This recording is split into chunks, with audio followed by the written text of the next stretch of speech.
Welcome to another Founder Wisdom Pod with Kendall Wallace with us today. She is founder and lead facilitator at Executive Offsites, also founder and CEO at Authentic Travel Adventures.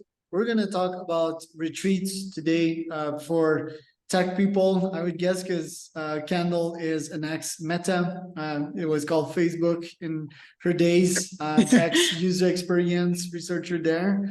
And yeah, it kind of fascinated me that the topic of retreats, the ROI of them. Obviously, they're really pleasurable events and you can learn a bunch of things. Checked their website last time, it was quite entertaining, from surfing to making banana bread to making team games and just strengthening the bonds, which should have a huge ROI in these big tech company and also startups, I guess, that we're going to talk about. This podcast is brought to you by podpire.com. That's my podcasting agency. If you need help to start a podcast, to scale one, or to monetize one, I can help you do that through sponsors, through lead funnels. Most people start a pod but just fail after they cannot monetize the podcast in the back end. So remember that ikigai, you need to have fun, but you also need to build something that people want and make money out of it, and obviously focus on what you're good at. So I help you with that. Podpire.com for more information. Kendall, welcome to the pod. Tell us a bit more about yourself. Tell us about Executive Offsites and Authentic Travel Adventures. Yeah, thank you so much, Charles. Appreciate you having me. Okay, where to begin? Well, I really help chiefs of staff and others now who organize offsites and are really dedicated to having their employees work functionally together very effectively, which is so important. I really help them plan the best in-person experiences imaginable for their team. And that comes from very, I guess I'll give you a little bit of background on myself. So as Charles mentioned, I was at Meta for about 4 years, where I was really dedicated to digital experiences.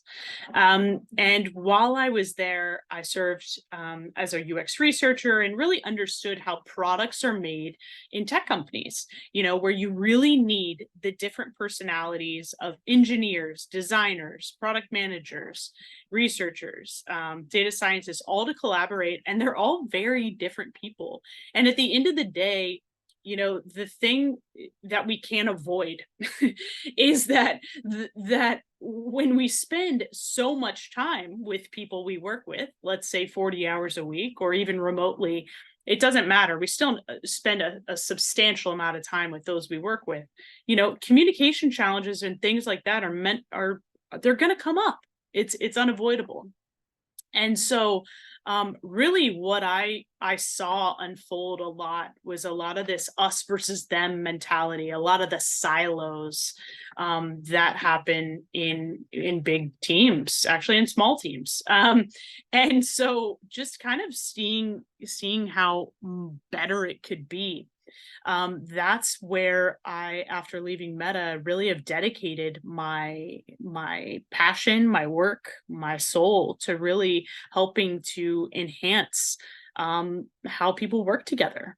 And it started out with, while I was at Meta, I ran retreats because I was really obviously burned out from the pandemic, as so many people were. I moved out to Hawaii and really took an opportunity to just refresh myself, mind, body, and soul. That's where, like, as Charles mentioned, the surfing came into play, the learning from one another. So I ended up renting 2 beachside mansions, filled the space with a lot of movers and shakers, entrepreneurs, people in tech, really learning from one another, up-leveling together.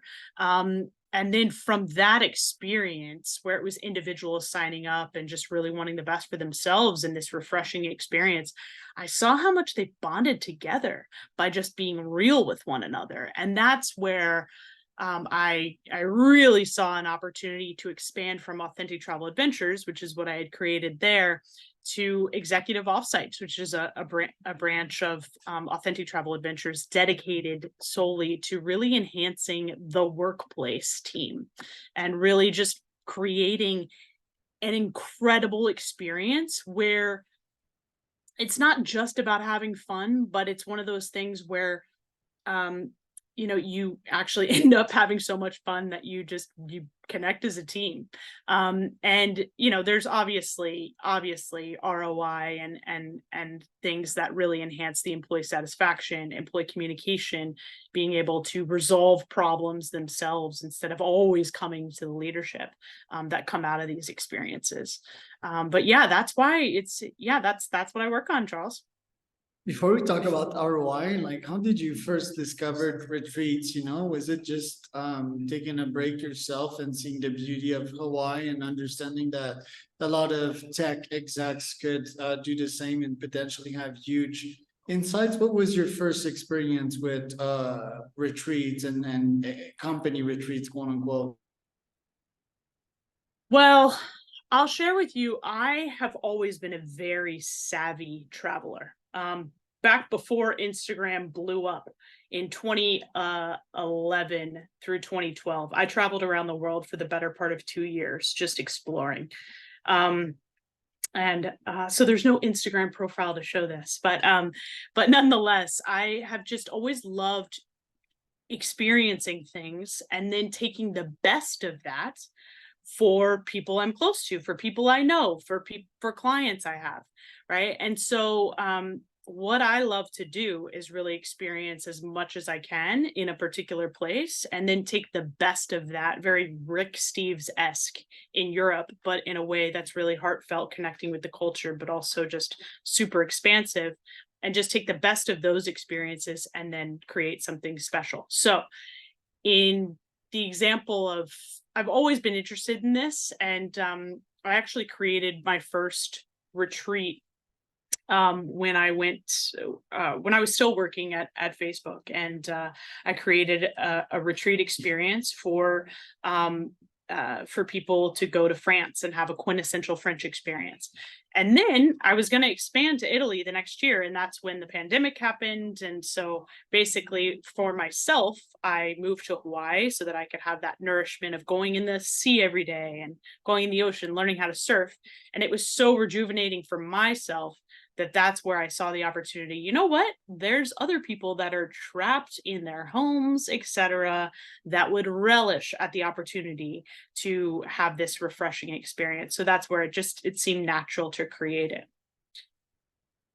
And for these first clients of yours, it seems to me that this was like brand new for you and really fresh. I mean, you must have been nervous with the first retreat that you organized. How did you find your first client, and how did that go?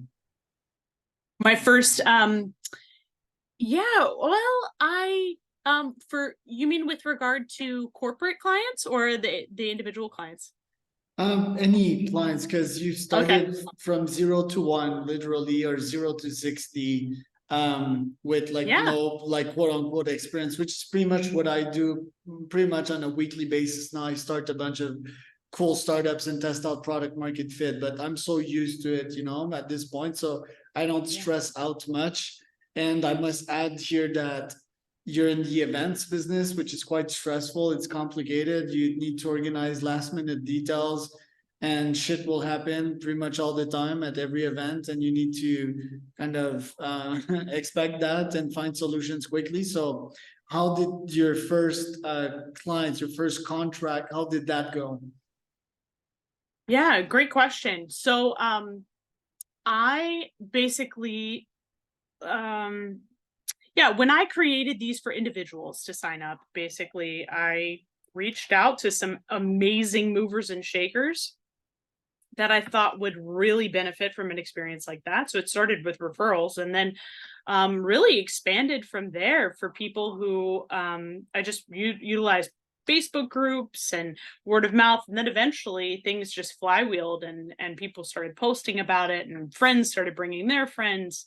And then coming back the next year once they had such a magical experience and bringing their friends. So from that's how the individuals took off. And from there, I mean, those initial experiences taught me so much about how to run something effectively. I mean, it's not just an event.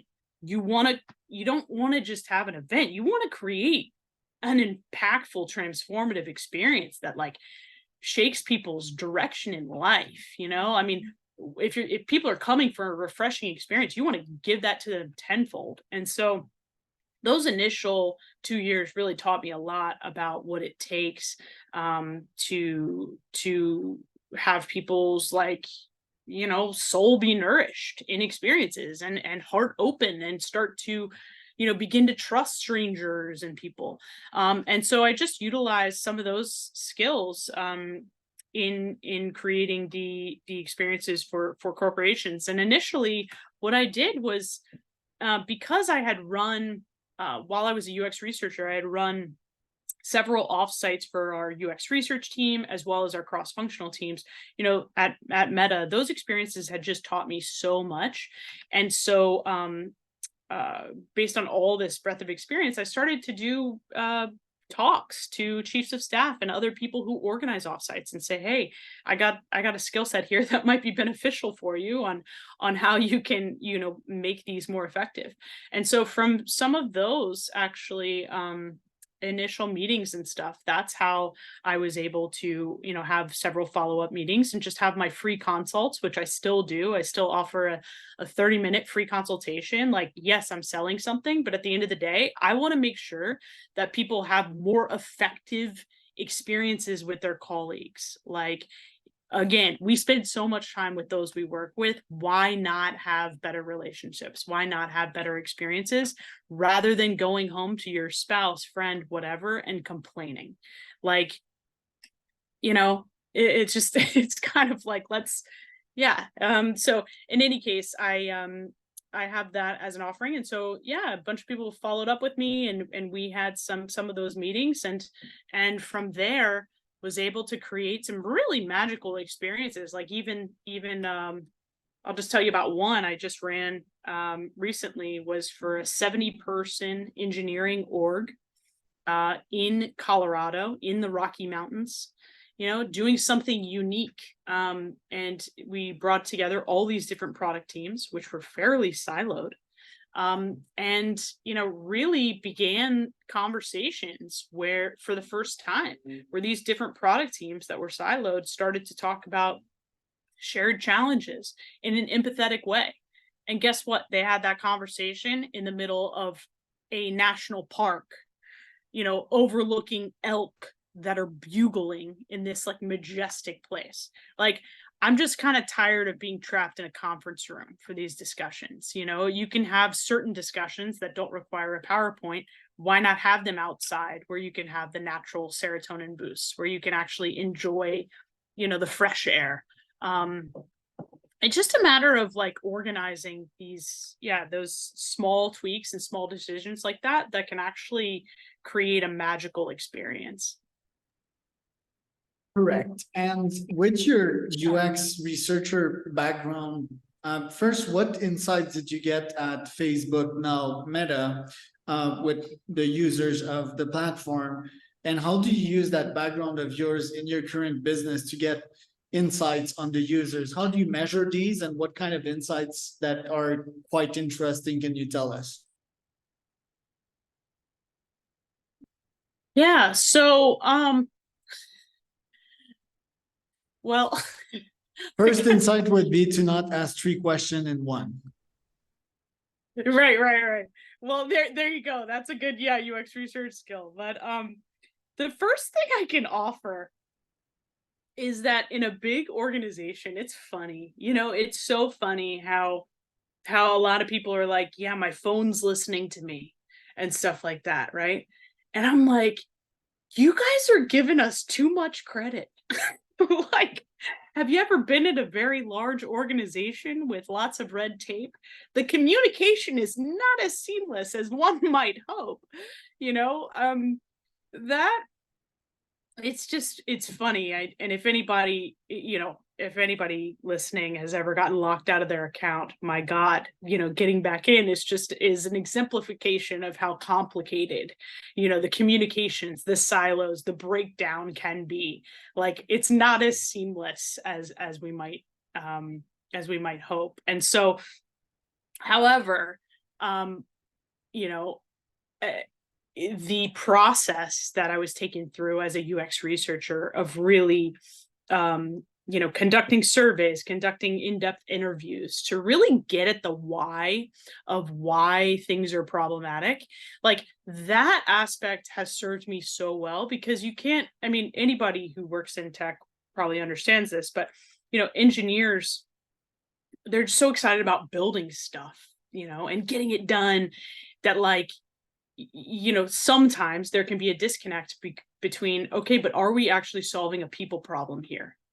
And so the UX researcher is always kind of the voice of the customer. And so, that skill set of really advocating for the user, creating empathy, beginning to understand your cross-functional partners and how they tick, that skill set has translated very well to what I do now. Because unlike, okay, let's just throw an offsite and let's just brainstorm ideas.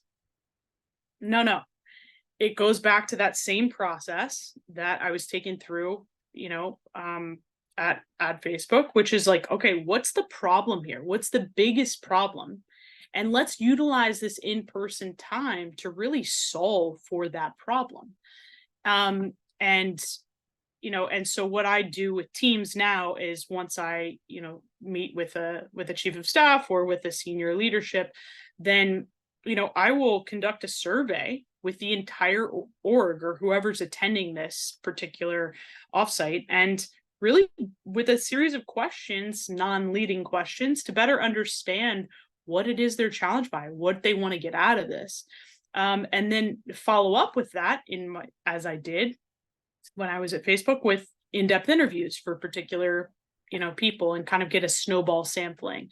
And then from there, it's utilizing that data, that custom, because the customer is the employees in this instance, to really create a amazing, design of an offsite. A wham bam, thank you, ma'am, amazing offsite that gets results, right? And then following it up with another survey and afterwards, to really understand, like, how much do we move the needle? And I'm so certain, Charles, that my stuff moves the needle, that the offsites that and the team that I brought on plans, that they move the needle, that I put my money where my mouth is, and I have a money back guarantee that we will enhance your employee satisfaction or your money back. So there's like nothing to lose when people work with me, because I'm putting my neck on the line to make sure that you guys get the results you need. Right, and you measure these results afterwards, and that is the metric. If the employees do not increase, and why, then money back guarantee, which is pretty bold, because in your case you also take the Airbnb fees, quote unquote, and you book the place for them. So, but yeah, I guess that's like a part, but still, it's a big amount. Yeah. So Caveat. I'll tell you the caveat of that is just that I'm putting my money where my mouth is with the facilitation fees, with the hotels, the food, this kind of sunk costs, that's something that is going to happen regardless. But when you're talking about, an offsite that costs north of $100,000, like, I'm telling you that you will get results, or you'll get probably like $30,000 back, which is, I mean, that's a bold enough statement in and of itself, yeah, and do you also, or how do you measure feedback during the events itself? Do you just ask qualitative questions? Do you observe emotions on their face? Do you question them to see if they've memorized and if they've got the expected output? How do you measure that real-time feedback of your users? That's a great question. So I work hand in hand with the chief of staff and the senior leadership, and I'm always in real constant communication with them throughout the course of the event, because at any given time, depending on how things go, let's say a different challenge comes up where, trust becomes an issue, right? Like, or like we can see from a discussion that, like, you know what, an exercise around trust is kind of more needed here than what we had on the agenda. So we need to like be able to maneuver that. And so I'll check in with the people that are my liaisons, and tell them my recommendation is we move to this, to this different exercise here, because that's what the team is speaking like they kind of really need. And so then we'll adjust accordingly, and make that happen. And really, however, like, I mean, that's for my liaisons. And then, I mean, the important thing to note too is, if anybody's having challenges or anything, I mean, that's why I have myself as well as other coaches who will, help take someone aside and give them feedback. And, the idea at the beginning is we really set the tone that this is to enhance the team. This is, but let's be honest, like, who's ever grown from something that didn't challenge them a little bit, right? So like, that's where we grow in the discomfort. So the experience too is to help challenge people to grow in that way. And like, I think the real thing that we do a little bit differently that for example, like, I haven't seen it some of the other big companies is like even at Meta, like we took communication classes, right? But we never implemented them with the exact people we were working with, which I think is just such a missed opportunity. So like in what I've created, what do? Well, you're not just going to learn how to communicate more effectively, which, by the way, enhances your trust and transparency with your teammates, which is very important for psychological safety, which is the number one, key trait of high performing teams. But, oh, sorry, I lost my train of thought. Shoot. I lost my train of thought. Pick it back up from a question that I had for you. I can picture these retreats from the videos that I watched. They look really entertaining. Like when I started this spot, I mentioned that it's a variety of activities that you have these techie folks do. Some of them might be more introverted. Some of them might have a hard time joining the group. I consider myself to be half introverted, half extroverted, and sometimes I would be quite reclusive. When there's family activities, sometimes I just go by myself and I'm like, it's better if I just spend time by myself or with the computer.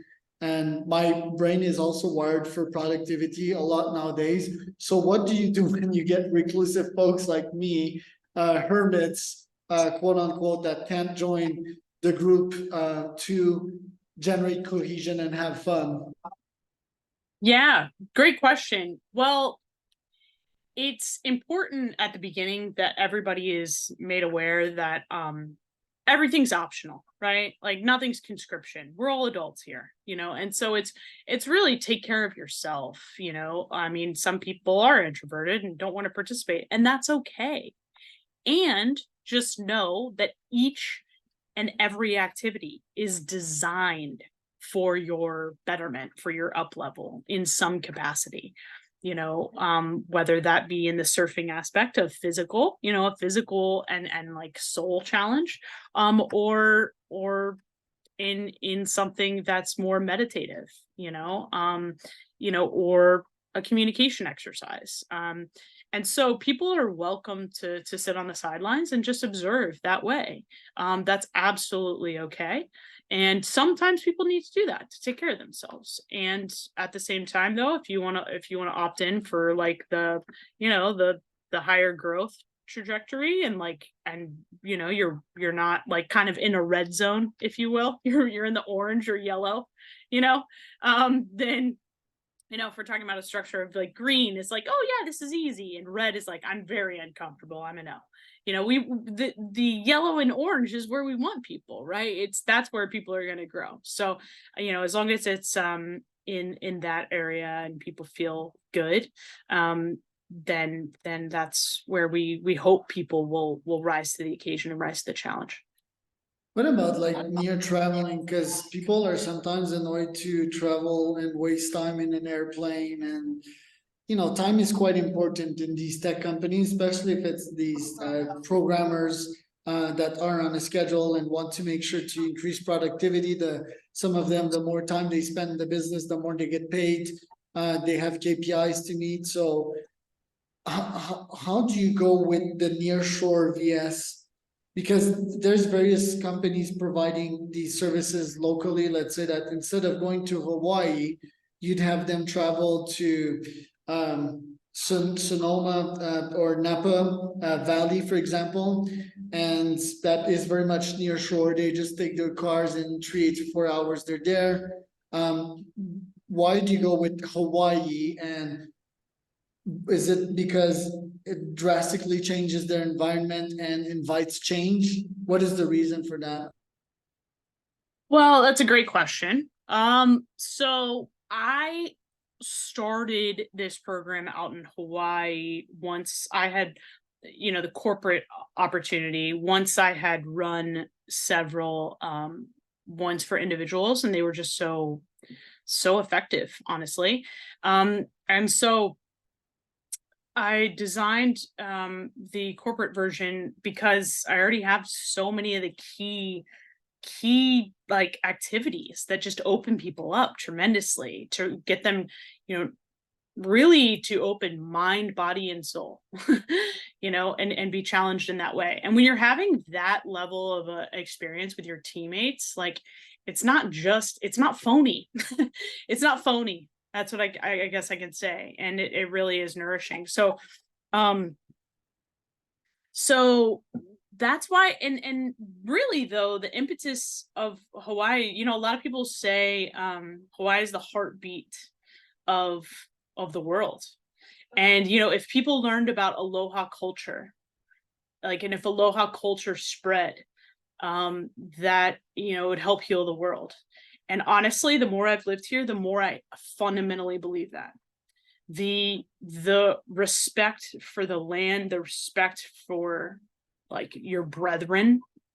There's this saying, aloha aina, aloha akuna, or excuse me, aloha aina, aloha akua, aloha kanaka. And aloha kanaka is, respect your brethren. And I mean, when you're taught, when you're kind of that us versus them mentality in workplace, okay, is the one thing you need to really help solve that. I know it sounds cheesy, but it's a little bit of aloha. And how we do that is through different exercises and understanding, like, respect for oneself, respect for another in a non-cheesy way. Like that's the best way I can articulate this. I know some of this sounds a little cheesy, but I promise you it's not. And it doesn't sound cheesy because you probably had deep spiritual or emotional experiences seeing that for yourself, and it shows.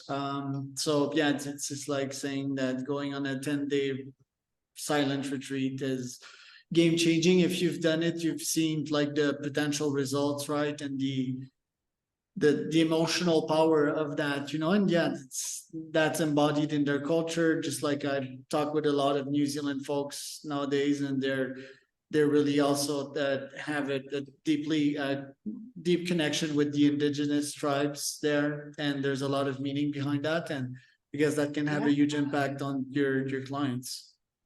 Absolutely. And there's something here too called like living pono, and especially something I've taken to heart, living pono as a settler, as someone not from this land. And it's about living, in respect with what is currently, with the situation here, with the fact acknowledging that I'm not of this place. And I think that's a really fantastic lesson for businesses, and how you can be pono with your teammates. I mean, there's so many just amazing lessons that's what I think is special about being here, because you actually just experience here, you take a surf lesson with your teammates, you're in the water, you're letting kind of the land do the work and create this magical experience that you're having so much fun, like you're a kid again, that you just kind of forget that you're with your teammates, and then you're actually setting the intention to iron out some of the more uncomfortable conversations and that type of thing. And that is aloha. And I think, you know, that's a really, meaningful aspect of why I love to do experiences here. However, I'm not, you know, knowing that some teams can't fly their teams out to Hawaii, and knowing that some teams need to go closer to home, I'm willing to, you know, I travel for work. So I create those experiences and those, you know, heartfelt connections with, you know, to create that psychological safety and that trust wherever teams may need me. There you go, Kendall. Well, thanks a lot for today. Where can people find out more about you? People can go to executiveoffsites.com. Yeah. And you can email me at Kendall, Kendall, at executiveoffsites.com. And yeah, I would love to have a conversation with you about how we can help out your team. And then just a small plug to late next year, we will be doing you know, experiences for individuals to sign up again, entrepreneurs as well as tech individuals. But for now, the focus for the next 6 months, early part from now until about July of next year, is for the offsite specifically. Love that. I'm Charles Yeah. Cormier. That was Kendall Wallace from another founder, wisdom podcast.com.